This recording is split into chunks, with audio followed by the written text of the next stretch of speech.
ቀጣይ ስለ ሄፓታይተስ ሲ እናወራለን። ሄፓታይተስ ቢ ቫይረስ ጉበትን ከሚያጠቁ የቫይረስ አይነቶች ዋነኛውና ቀዳሚው ነው። በጣም አደገኛ እየተባለ የሚጠራ የቫይረስ አይነት ነው። በጣም ኮንታጂየስ ተላላፊ እየተባለ የሚጠራ የቫይረስ አይነት ነው። ደግሞ ለከፋ ደረጃ ከዳረገ ህመሙን በዛው ልክ ከባድ የሆነ ችግርን የሚፈጥር የቫይረስ አይነት ነው ሄፓታይተስ ቢ ወይም የጉበት ኢንፌክሽን አይነት ቢ።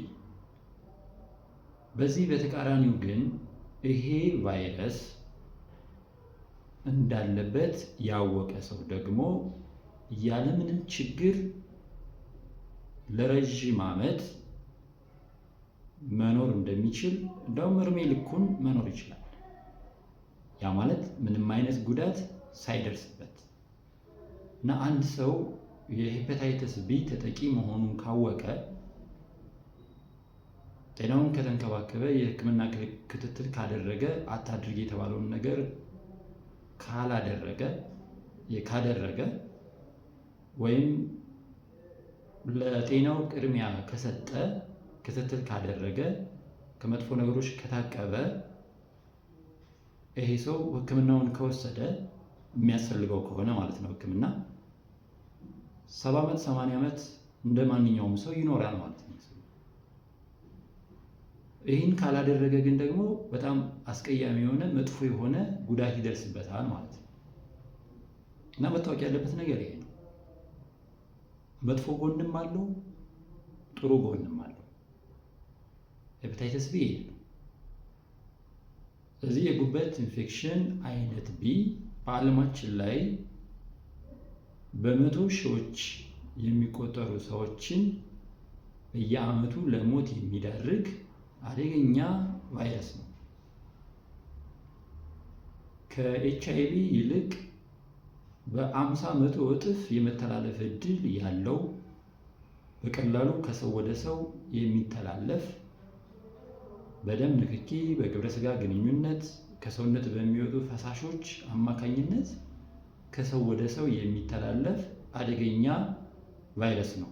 ይህ መታወቅ አለበት።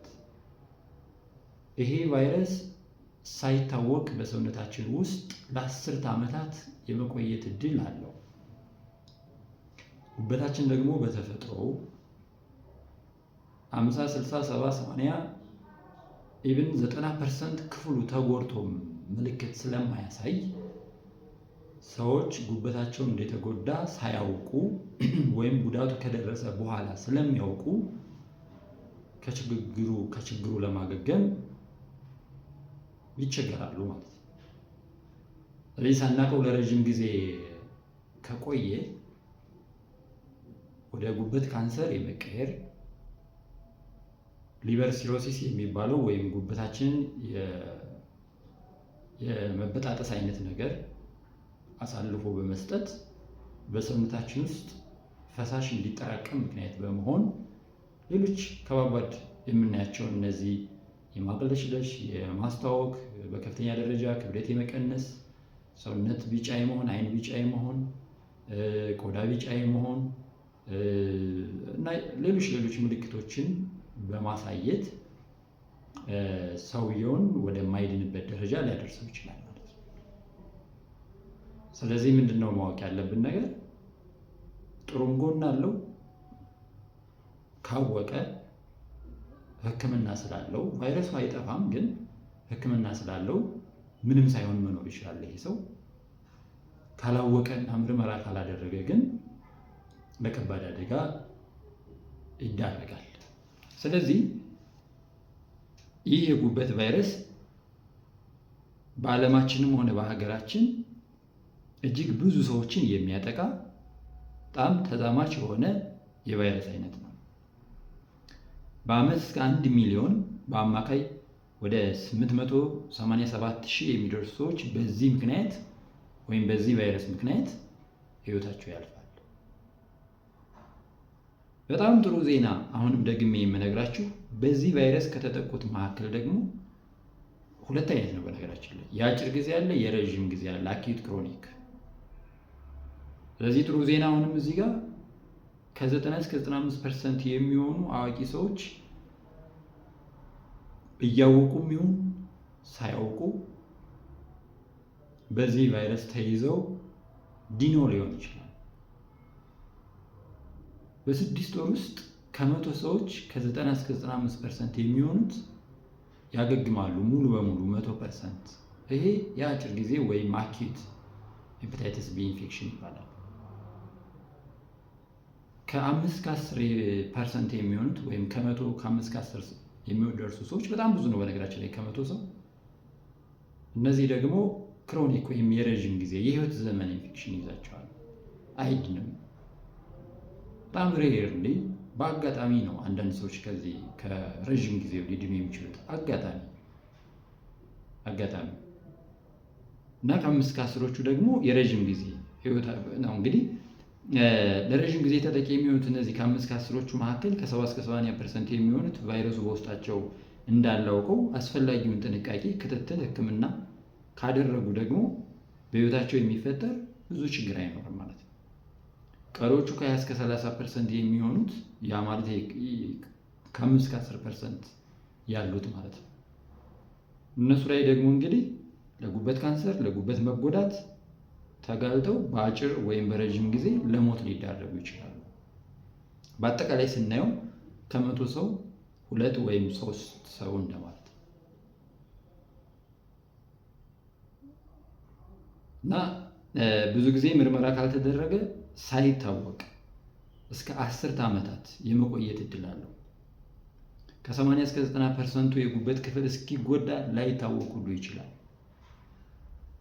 እየቆየና ጉዳቱ እየጨመረ ሲሄድ ደግሞ የሚታዩ የተለያዩ ምልክቶችም አሉ። እነዚህ ምልክቶች ምንድን ናቸው? በቀኝ በኩል የላይኛው የሆድ ክፍል ላይ የህመም ስሜት መኖር፣ የሰውነት ድካም፣ የመገጣጠሚያ ቁርጥማት፣ ትኩሳት፣ በተለይ መካከለኛ አይነቱ፣ ማቅለሽለሽ፣ ማስታወክ፣ ምግብ ፍላጎት ማጣት፣ ክብደት መቀነስ፣ ጥቁር ወይም ቢጫ መልክ ያለው ሽንት መኖር፣ ከሰል መሰል ሰገራ፣ የአይን ወይም የቆዳ ቢጫ መሆን፣ እነዚህ ነገሮች ምልክቶቹ ናቸው። መተላለፊያ መንገዶቹ ጠቅላላ አድርጌ ቅድም እንደነገርኳችሁ በደም ንክኪ፣ በሕክምና ቦታ በሚፈጠር ንክኪ፣ የጋራ በሆኑ ስለታም ዕቃዎች፣ በሰው ንክሻ፣ በግብረ ስጋ ግንኙነት፣ ከእናት ወደ ጽንስ ወይም ከሰውነት በሚወጡ ፈሳሾች ብዙ ጊዜ ያው የተረጋገጠ ባይሆንም በጣም ተላላፊ ሆነው ከዚህ አኳያ ነው ተብሎ ይታመናል። እና ህክምናው ምንድን ነው? መታከምና መዳን የሚችል የቫይረስ አይነት ነው ወይ? አዎ። ቫይረሱን ሙሉ በሙሉ ከሰውነት ማጥፋት ላይቻል ይችላል። ለየረዥም ጊዜው ግን መታከም ይችላል። አጋጣሚዎች ካልሆነ በስተቀር 6 ወር ያለፈውን ግን ሙሉ በሙሉ ለማጥፋት አይቻልም፣ እስካሁን አልተቻለም። ስለዚህ ጥንቃቄና ክትትል በማድረግ አስፈላጊም ከሆነ መድኃኒት በመውሰድ ጉዳቱን ሙሉ በሙሉ ማስቀረት ግን ይቻላል። እንደ ማንኛውም ሰው ረዥም እድሜ መኖር ይቻላል። ስለዚህ ማስታወስ ያለብን ማወቅ ያለብን ነገር የሄፓታይተስ ቢን ክትባት በመውሰድ በዚህ ቫይረስ አለመያዝ ይቻላል።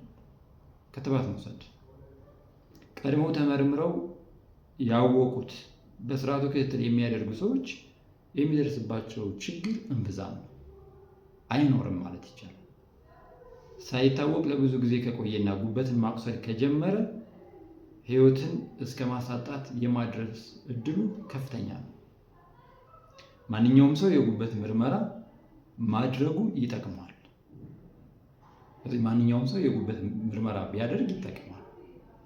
ስለዚህ በዚህ ቫይረስ የተያዙ ሰዎች መገንዘብ ያለባቸው ነገር አልኮል ፈጽሞ አለመጠጣት፣ እንደ ስብ አይነት፣ ቅቤ፣ የደጋ ዘይት አለመጠቀም፣ ጥቂት ምግብ ቢያንስ በቀን እስከ 3-5 ጊዜ መመገብ፣ ቫይታሚን ቢ፣ ቫይታሚን ሲ፣ ኢ እና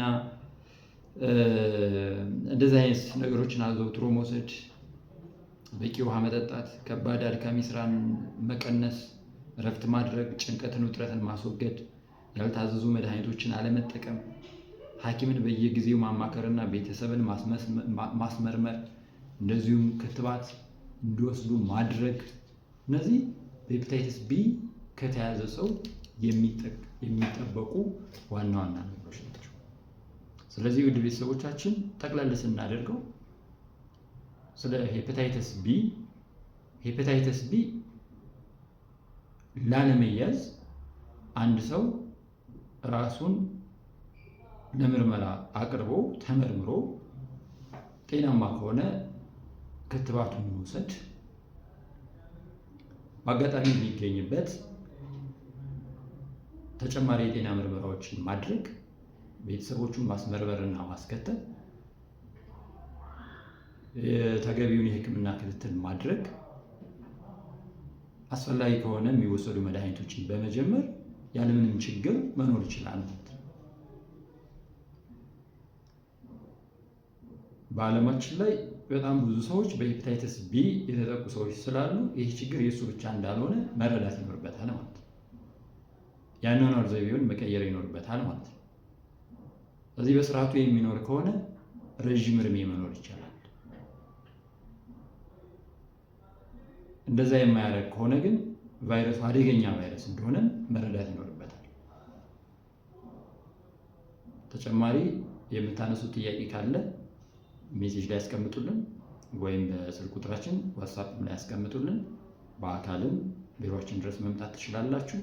ስለ ሕክምናው፣ ስለ አኗኗር ዘይቤው እና ሌሎች የምትፈልጓቸውን መረጃዎች በዝርዝር ማውራት እንችላለን። አመሰግናለሁ። መረጃውን እያቀረበላችሁ ያለው ኢንፎር ሴንተር ጤና ማማከር